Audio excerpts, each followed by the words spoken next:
Can you just tell us how it feels? You're an England captain heading to a semi-final. Yeah, pretty cool, pretty awesome. Like I said, after the India game, the way in which we played, I think is more satisfying than the actual win. Because if you win the game, you go through to the next game or the following test, full of confidence. And I think today's a similar instance. I think the wicket did change after 25 overs, but in teams I've played with in the past, we'd have played a completely different game to 25 overs and not made the most of it. Today we did, and it was probably the winning of the game. Had you allowed yourself to think about what it would mean to not qualify for the semis after that Australia game? Did you worry? Well, it would have been drawn. If we lost today, it would have been drawn out for the next couple of days, so it wasn't really worth thinking about. And just in terms of where next, do you draw a line under the group stage and just go again for 2 games, or do you try and tap into what you've achieved these last couple of games? Yeah, I think we do tap into what we've achieved the last 2 games. It's been extremely important to our campaign. It's obviously the reason that we've got through and we've been able to play some of our best cricket because of that. So tapping into that, identifying what we did well, and if that still remains the same priority going into the semi-final, which I think it will.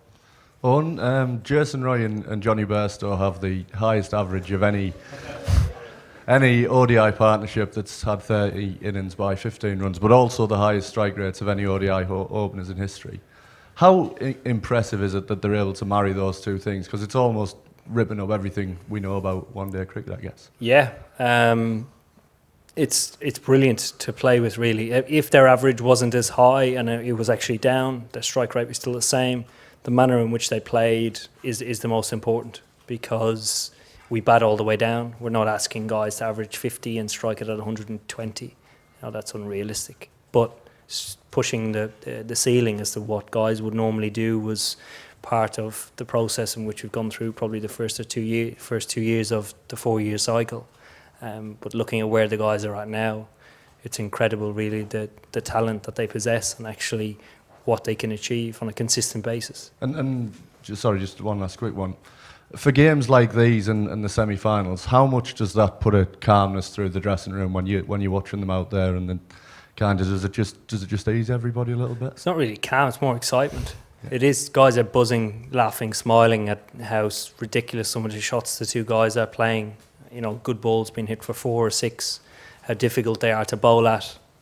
You've got to laugh at it. Yeah. Lawrence and Chris. Eoin, Jofra bowled another pretty tidy opening spell today. How much easier has that made your life as captain throughout the tournament, knowing that the opposition openers probably aren't going to get off to a flyer? Yeah, they haven't really yet.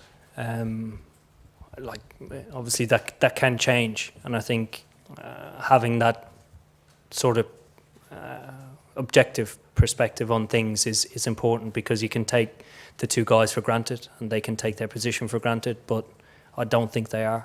I think TB is very good at staying on top of them, and Chris Silverwood, our bowling coach, is extremely good at that as well. As a bowling unit, we've been strong, I suppose consistently strong for some time now, but different guys have contributed at different stages. I think the last 2 games, our opening bowling has been brilliant. Eoin, I guess the team's sort of big match temperament was questioned after those back-to-back defeats. Do you think the pressure of these last 2 games have brought the best out of them and proved that actually you do have what it takes to win big knockout matches?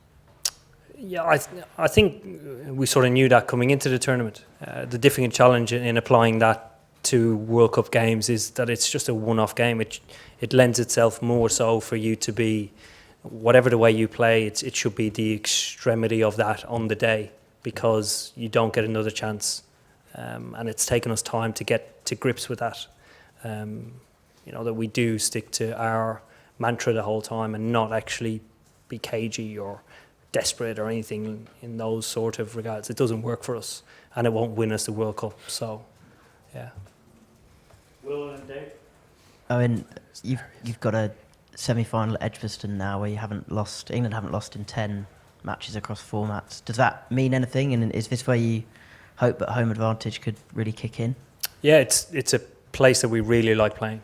If we had a choice of where we would play our group stage games, Edgbaston, the Oval, and Trent Bridge would probably be the 3 grounds where we would have played the 9 games if there was just your own World Cup.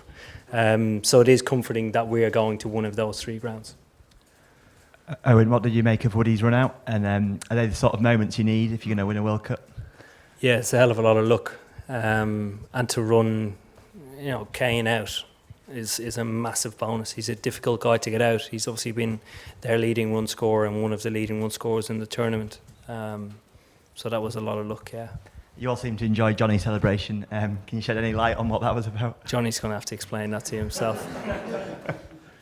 Stefan at the back and then Guy down here. Owen, it's a long time until you play that semi-final next week. Is that a good thing, a bad thing, or does it not really matter? And what will you do in that time? Will it be even possible to switch off from cricket knowing that you've got one of the biggest games of your career coming up? Yeah, I think it is a really good thing. I can't wait to do nothing or get distracted by other things that I enjoy doing. It's been, I suppose we've rode the roller coaster of playing well, playing terrible, and then playing good again. So particularly our bowlers, they need a rest, they need to get away. We haven't chopped and changed the team a lot, so our seamers do really need a rest. And our batsmen need to get away from the game and hopefully come back fresh. A quick word on Liam Plunkett. Hasn't played on a losing side yet. Does he kind of have to play now? The wickets have suited Liam down to the ground. And I think, even if the wickets were flat, he'd still find a way of taking a wicket or building pressure somehow. He has an incredible knack of doing it. He breeds a lot of confidence. He's a great character to have in the change room as well. So when he's doing well, it does breed a lot of confidence. So hopefully that continues. Well, obviously the wicket changed a wee bit, but it seemed to change pretty much when Roy and Bairstow were out. Are you able to quantify just, up to a point, how good they were, how much of a difference they made, and whether it was the balls going softer as well, or whether the pitch made that much difference, whether it changed that dramatically? Yeah, the two of them are outstanding. I think when they play like that and build a partnership, and one of the things sort of that stands out for me that it doesn't happen in any normal partnership, it happens in great partnerships, is that both of them ebbed and flowed. Johnny got off to a flyer, Jason was quite slow to start and then caught up, and then Johnny slowed down. It was really brilliant to watch, because normally you have two guys competing with each other the whole time and trying to get ahead, trying to get the strike, trying to be more dominant, whereas as a partnership they are extremely dominant. I can't really explain why it did. I don't know. At stake, extremely surprised. Considering how it started, I don't think I've played on a wicket that's changed as dramatically as that. When I was I hit 2 cover drives in the air. I didn't mean to hit them in the air.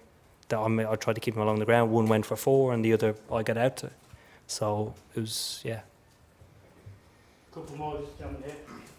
So how do you motivate someone like Johnny? Do you slip in the morning newspapers and the tweets, forward the tweets of former cricketers? I don't have to. He reads it all himself. And which particular player's growth has satisfied you as a captain? That after you've taken over, which particular player's growth has made you happy? Probably all of them. Some haven't been as surprising as others. Guys who have unbelievable talent, like Root Stokes, Butler, do extraordinary things all the time.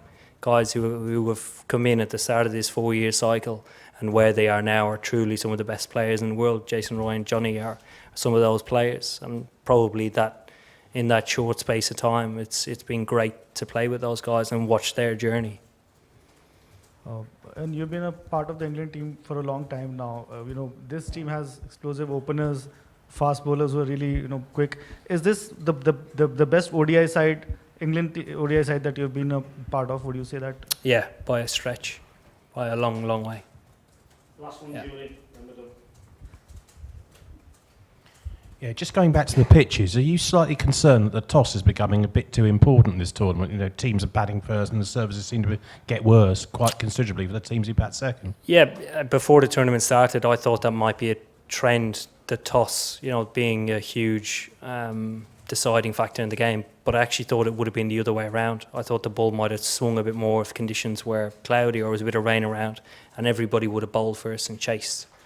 It's been the complete opposite, so it shows how much I know. But it is what it is. I suppose during that period of 5 or 6 years when pretty much every game of T20 cricket there was like a 20% advantage in winning the toss and chasing, because you'd obviously win a lot of the time. I thought something might have been done about the toss then, and if it wasn't done then, I don't think it was ever going to be changed. So it's nothing we can do about it. Cheers, thank you. Thank you.